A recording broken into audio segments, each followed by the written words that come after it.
Baik,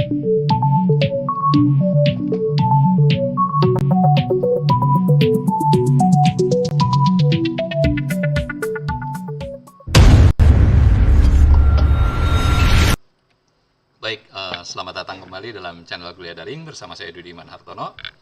Kali ini kita akan membahas tentang citra politik.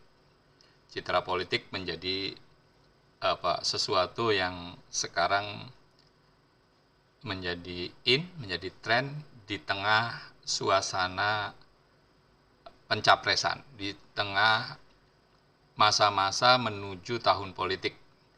Ketika kita akan menghadapi gelaran kontestasi pilpres, pileg, sampai ke pilkada.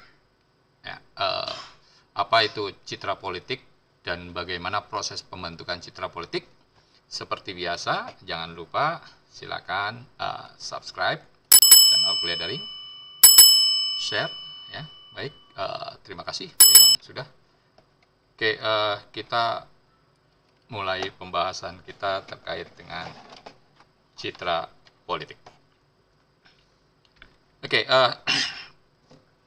pekan lalu beberapa hari terakhir ramai dunia maya, dunia sosial kita membicarakan tentang momen di mana bakal calon presiden yang juga Gubernur Jawa Tengah, Bapak Ganjar Pranowo, dikerubuti simpatisannya ketika saat berada di area Stadion Gelora Bung Karno, Senayan, Jakarta. Ya, ada yang menilai bahwa itu adalah sebuah proses dramaturgi, artinya panggung depan yang sengaja disetting. Ya. Namun terlepas dari itu, apa yang dilakukan Pak Ganjar dan timnya tentunya dalam rangka memoles citra politik beliau sebagai bakal calon presiden. Kita lihat bagaimana reaksi publik di sana ketika ada Pak Ganjar, kemudian mereka berkerumun, antusias dan sebagainya. Meskipun ada yang mengkritisi bahwa itu memang dipersiapkan. Ya. Sekali lagi, terlepas dari itu adalah setting dari panggung depan dramaturgi, atau itu sesuatu yang natural. Tapi itu adalah upaya yang dilakukan oleh Pak Ganjar dan timnya untuk memoles citra politiknya bahwa beliau sebagai tokoh yang disukai publik, kira-kira gitu. Ya, sebagai tokoh yang dinantikan oleh publik. Apalagi melihat survei-survei dari lembaga survei yang ya lumayan mengunggulkan beliau dibanding bakal calon lainnya, meskipun angkanya juga sangat tipis. Oke, baik. Berikut adalah momen di mana Pak Anies Baswedan juga dikerubuti oleh masyarakat dengan antusias para ibu dan ya sebagian besar adalah ibu-ibu. Beliau sedang di sebuah pasar di Pantai Padang sana di Sumatera Barat. Ini momen tahun lalu sebenarnya, akhir tahun lalu. Ya, Pak Anies seperti kita ketahui sudah digadang-gadang bakal menjadi bakal calon presiden dari koalisi yang menamakan dirinya Perubahan. Ya. Sama, ini juga bagian dari proses pencitraan diri beliau gitu. Bagaimana beliau ingin dikesankan sebagai orang yang dekat dengan masyarakat kalangan bawah dan sebagainya. Ya, lagi-lagi terlepas dari apakah ini sebuah setting, sesuatu panggung yang di set up atau bukan, ini adalah bagian dari proses pencitraan. Nah, ini adalah juga momen Pak Prabowo Subianto yang dipeluk keluarga, dipeluk seorang ibu saat berkampanye Pilpres tahun 2019 lalu. Ya. Momen-momen rangkaian ini adalah bagian dari upaya memoles citra politik masing-masing kandidat yang ingin mengesankan dekat dengan kelompok masyarakat kecil, masyarakat kalangan bawah, masyarakat grassroots. Ya. Sedemikian urgennya, demikian pentingnya citra politik bagi sebuah partai maupun kandidat, gitu. Sehingga kemudian bagaimana mesin politik partai pengusung atau tim ses mencoba mendelegasikan ide-ide yang terkait dengan bagaimana membangun citra politik, bahkan melalui jalur propaganda umpamanya gitu. Oke. Nah, kita lihat dulu apa sih citra politik gitu, definisi citra politik yang diberikan Kotler. Dan Kotler mengatakan bahwa citra politik adalah persepsi publik terhadap karakteristik pribadi. Pribadi di sini bisa jadi bakal calon presiden tadi, atau bakal calon gubernur, calon wali kota, bupati, dan calon anggota legislatif. Ya, karakteristik pribadi, kelompok, atau lembaga politik, partai politik tentu saja dalam hal ini. Jadi bagaimana persepsi publik terhadap karakteristik si kandidat yang kita usung.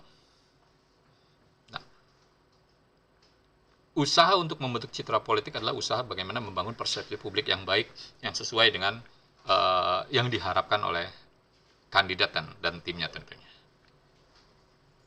Oke, dalam bukunya Strategi Komunikasi Politik, Profesor Anwar Arifin mendefinisikan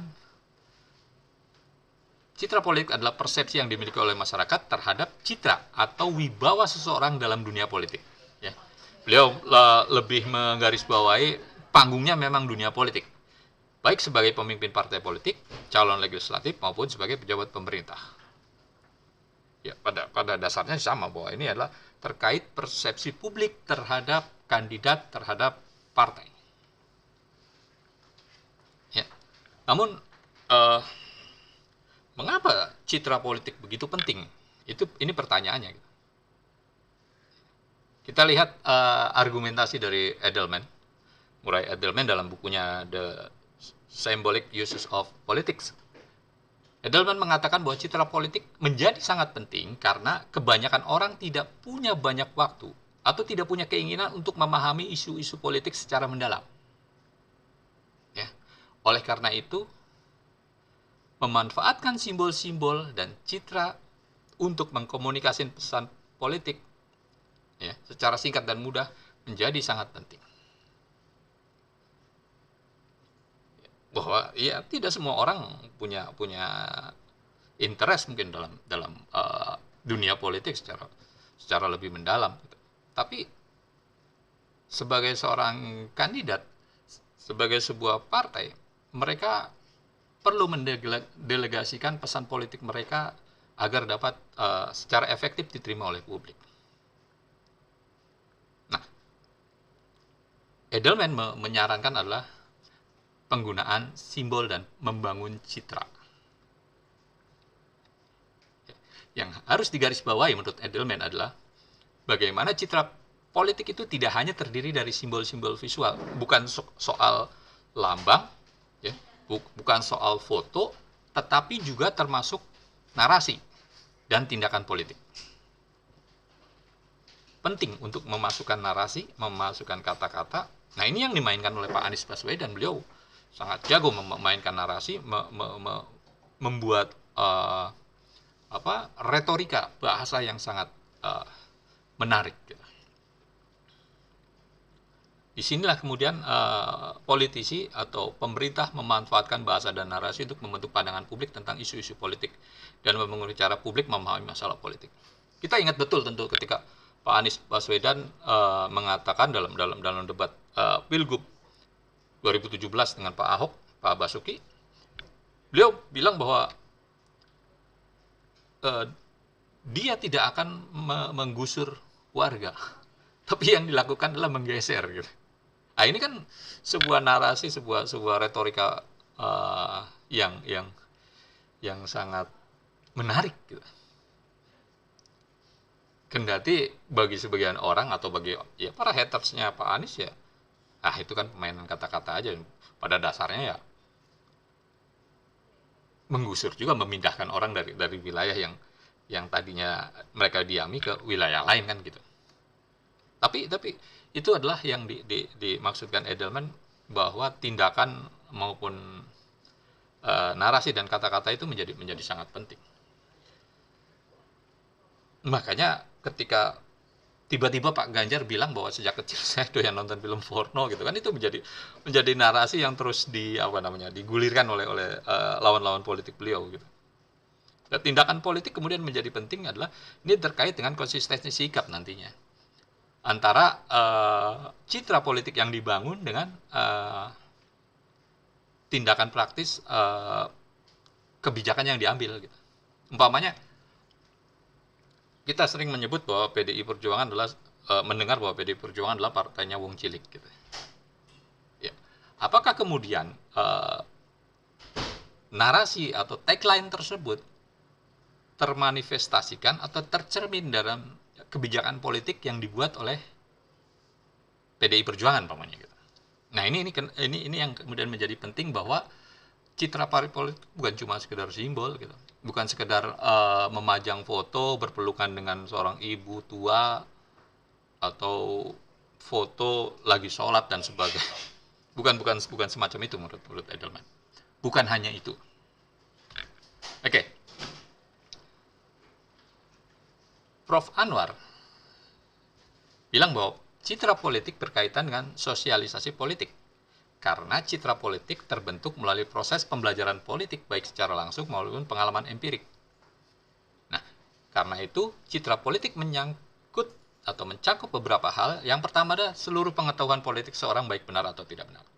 Ya, pengetahuan publik terhadap kandidat, pengetahuan publik terhadap partai politik, baik itu informasi yang benar ataupun informasi yang salah, itu akan berkaitan dengan pembentukan persepsi dan kemudian melahirkan citra terhadap si kandidat. Belum lama saya bertemu anak muda ketika saya melontarkan pertanyaan, apa yang ada dalam benakmu ketika saya menyebut kata komunis? Dia bilang banteng. Nah, ini terkait dengan pengetahuan politik seseorang tadi, baik benar atau salah terhadap informasi itu. Dia melahirkan persepsi, mencitrakan partai politik yang dimaksud sebagai berhubungan dengan komunisme. Oke, yang kedua adalah semua preferensi, afeksi yang melekat pada tahap tertentu dari peristiwa politik yang menarik. Jadi ini lebih pada kecenderungan seseorang terhadap kandidat atau partai politik tertentu. Ini sifatnya sesuatu yang sangat emosional, berkaitan dengan emosi. Disinilah kemudian politisasi identitas menjadi sangat diminati oleh beberapa orang, beberapa kelompok. Gitu. Kita tahu tahun 2017 DKI Jakarta dihajar dengan kampanye politik yang mengedepankan politik identitas itu. Hasilnya luar biasa, membelah masyarakat menjadi dua kubu yang sangat diametral gitu. Hingga hari ini kita masih dengar ungkapan kadrun cebong dan sebagainya. Ini bagian dari ini. Nah, kita kandidat atau tim ses dari kandidat tersebut harus memahami bagaimana afeksi ini pada masyarakat tentang isu-isu tertentu. Kemudian yang ketiga menurut Prof. Anwar adalah terkait dengan konasi, terkait dengan pengharapan yang dimiliki oleh publik orang terhadap apa yang akan terjadi jika si kandidat itu terpilih gitu.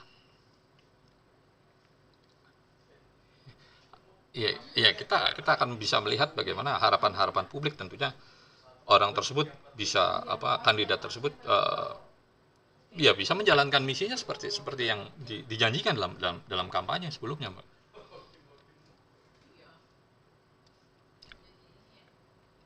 Nah, kita coba melihat pendapatnya Danimo. Nimo menyebutkan bahwa citra seseorang tentang politik yang terjalin melalui pikiran, tentunya perasaan tadi, afeksi dan subjektivitas akan memberikan kepuasan baginya yang paling tidak memiliki 3 kegunaan. Yang pertama, betapapun benar atau salah, lengkap atau tidak lengkap, pengetahuan seseorang tentang politik memberi jalan pada seseorang untuk memahami sebuah peristiwa politik tertentu. Ya. Ini persis seperti yang disebut Prof. Anwar tadi di poin pertama, bahwa seluruh pengetahuan politik baik benar atau tidak benar gitu akan memberikan dampak pada proses pembentukan persepsi. Yang kedua adalah kesukaan dan ketidaksukaan umum pada citra seseorang tentang politik menjadikan dasar untuk menilai objektif politik. Ini afeksi tadi, terkait dengan emosi, berkaitan dengan ya preferensi, berkaitan dengan pengalaman hidup, bidang pengalamannya dan sebagainya. Kemudian citra diri seseorang menghubungkan dengan dirinya dengan orang lain.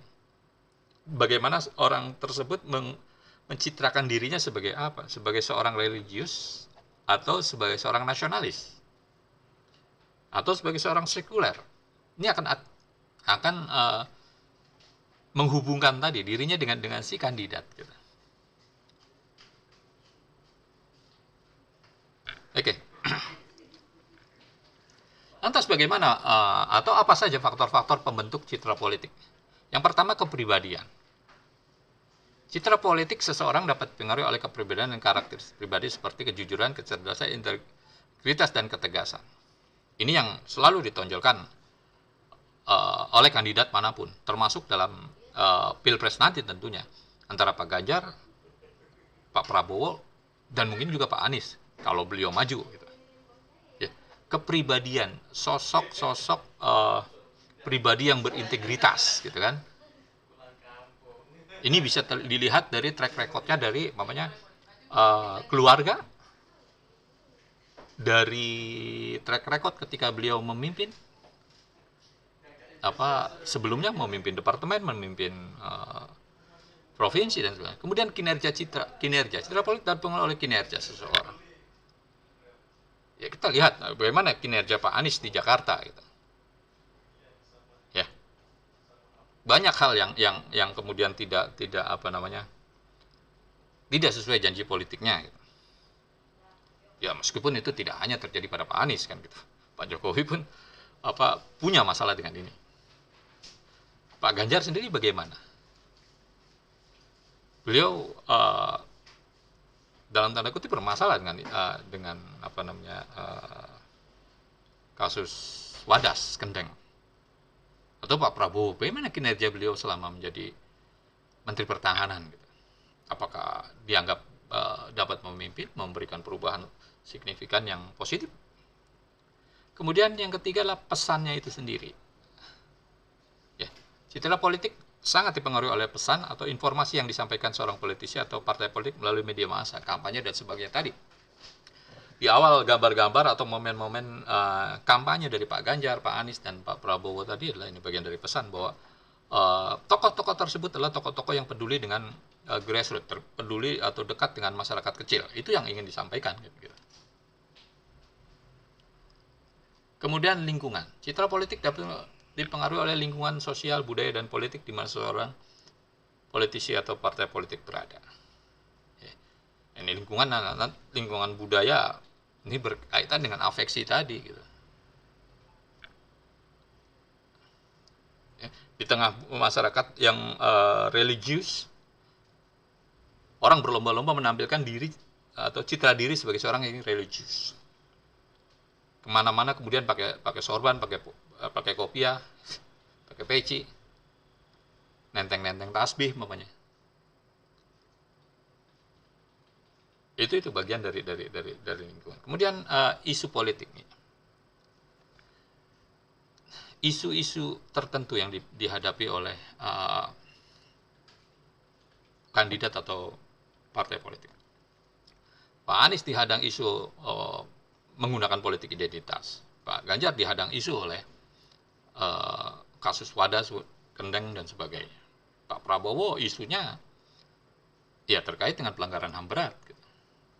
Menjelang reformasi dulu. Yang faktor berikutnya adalah lawan politik. Lawan politik akan berusaha merusak citra politik seseorang gitu, melalui media tentunya. Kita lihat dulu waktu Pilpres Pak Jokowi, ada tabloid namanya Obor Rakyat yang isinya luar biasa apa menggerus citra politiknya Pak Jokowi ketika itu.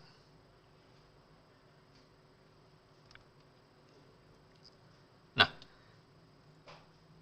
Murray Edelman menawarkan konsep-konsep penting dalam membangun citra politik. Yang pertama lah konsep simbolik. Ya. Karena argumentasinya atau asumsi dasarnya adalah tidak semua orang punya cukup waktu, punya ketertarikan yang mendalam terkait politik. Makanya simbolik itu menjadi penting gitu.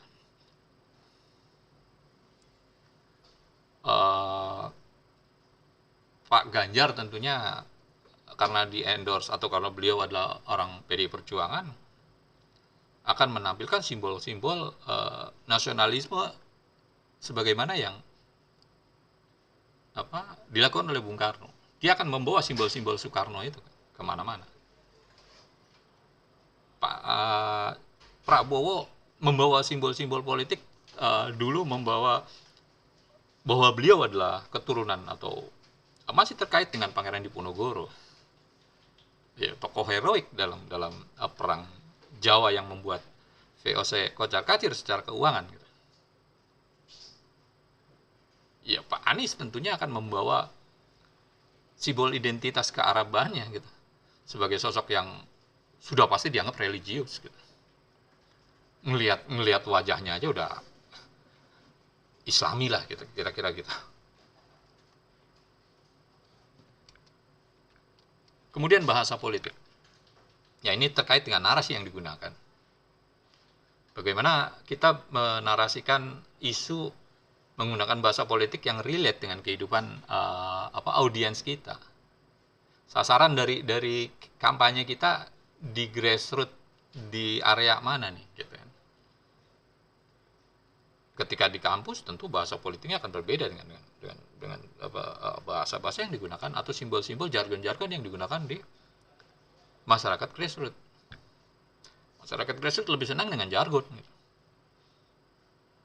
ketimbang isu yang ya akademis. Kemudian peran media massa. Nah, ini kita akan melihat nanti ketika Pilpres, ketika ketiga bakal calon ini setidaknya resmi diusung sebagai calon presiden. Kita bisa lihat konstelasi media. Ya, kalau kita berkaca pada pemilu lalu gitu umpamanya, nyaris seluruh media berada dalam koalisi Pak Jokowi. Ya, hanya grup FIFA aja, grupnya TV One, yang TV One, Antv, yang menjadi oposisi, menjadi oposan. Ini dalam pembahasan saya tentang media massa di hierarchy of influence maupun di manufacturing consent, ini adalah bagaimana krusialnya, bagaimana signifikannya media massa dapat membangun pikiran orang tentang dunia di sekitarnya. Gitu. Oke, kemudian mitos politik. Orang Timur Indonesia tentunya sangat menyukai mitos-mitos. Baik itu mitologi maupun mitos-mitos modern yang dibangun secara terstruktur. Gitu. Mitos politik sebagai tadi disebutkan keturunan pahlawan apa. Pak Anies punya garis keturunan dengan beliau ada cucu Pak R. Baswedan,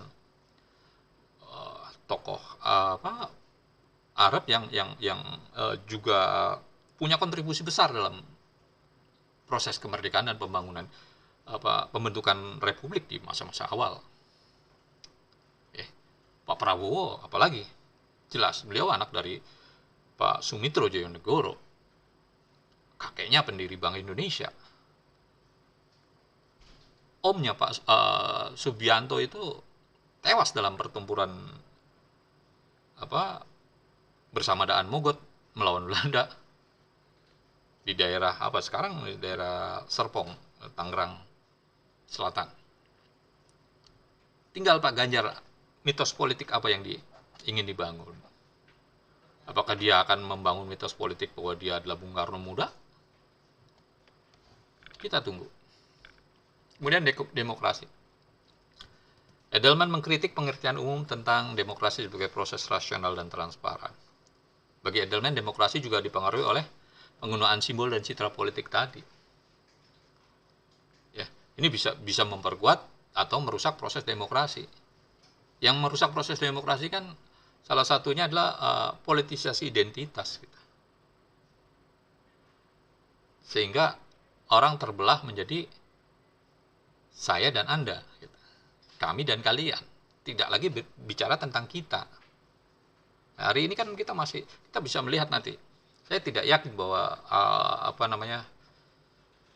labeling antara kadrun dan cebong itu akan selesai berakhir. Ya, oke.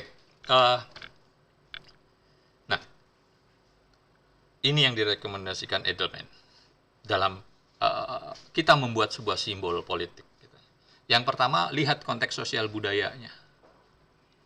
Ya, tentunya masyarakat Indonesia yang religius jangan coba-coba menabrak. Ya. Pak Ahok terjungkal dalam konteks ini, beliau tidak hati-hati. Kemudian konsistensi dan kesesuaian. Konsistensi sikap, konsistensi antara tagline, antara simbol yang dia bangun, citra yang dia bangun dengan kebijakan politik, dengan aktivitasnya. Ya, menyebut sebagai panglima muslim tapi nggak pernah kelihatan kalau Jumatan di masjid manapun gitu, kira-kira gitu. Itu kan yang dikritisi kepada Pak Prabowo pada pemilu lalu. Kemudian daya tarik dan relevansi. Relevansi dengan audiens mamanya. Hati-hati, pemilu 2024 sekitar 30% adalah pemilih muda, Gen Z. Gen Z punya budaya sendiri, punya karakteristik yang berbeda dengan generasi-generasi sebelumnya. Kalau kita salah, kalau si kandidat salah packaging dirinya dan tidak relevan dengan audiens yang dia sasar, ini akan berakibat buruk. Nah, daya tarik dan relevansi ini terkait dengan kreativitas dan inovasi. Tentunya bagaimana menggunakan media-media baru, media digital, media sosial dan sebagainya dalam proses kampanye, dalam proses pembentukan citra dan sebagainya. Ya. Flexing itu sebagai sesuatu yang menjadi wajar, lumrah di era sekarang, gitu. Di era masyarakat tontonan, di era spectacle of the society, kata Guy Debord.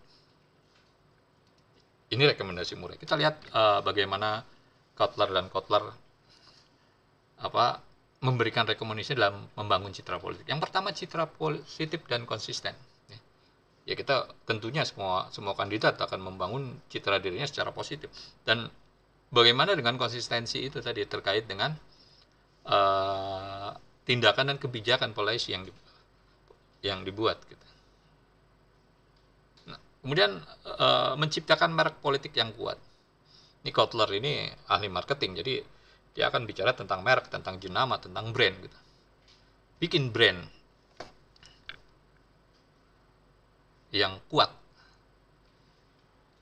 Ya, seperti orang ketika mendengar kata handphone, apa brand yang muncul, kira-kira gitu. Ini yang menjadi top mind dalam benak publik. Kemudian menggunakan media yang dengan efektif. Antara media massa yang konvensional dan media baru tentunya. Media elektronik, media cetak dengan media digital. Dan yang berikutnya adalah mengidentifikasi dan segmentasi pemilih. Ya, saya sudah merilis sebelumnya bahwa hampir 30% Gen Z ini menjadi partisipan dalam pilpres, pileg, dan pilkada mendatang. Nah, disinilah kemudian bagaimana para kandidat tersebut secara efektif, secara lugas membangun citra politik. Baik, terima kasih telah mengikuti kuliah daring. Terima kasih sudah men-share dan men-submit. Kita akan ketemu dalam pembahasan-pembahasan yang aktual terkait dengan situasi politik hari ini tentunya. Baik, terima kasih. Sampai jumpa. Sebarkan benih kebaikan ilmu pengetahuan dengan men-share video-video kuliah daring. Kuliah daring, kuliah dalam genggaman.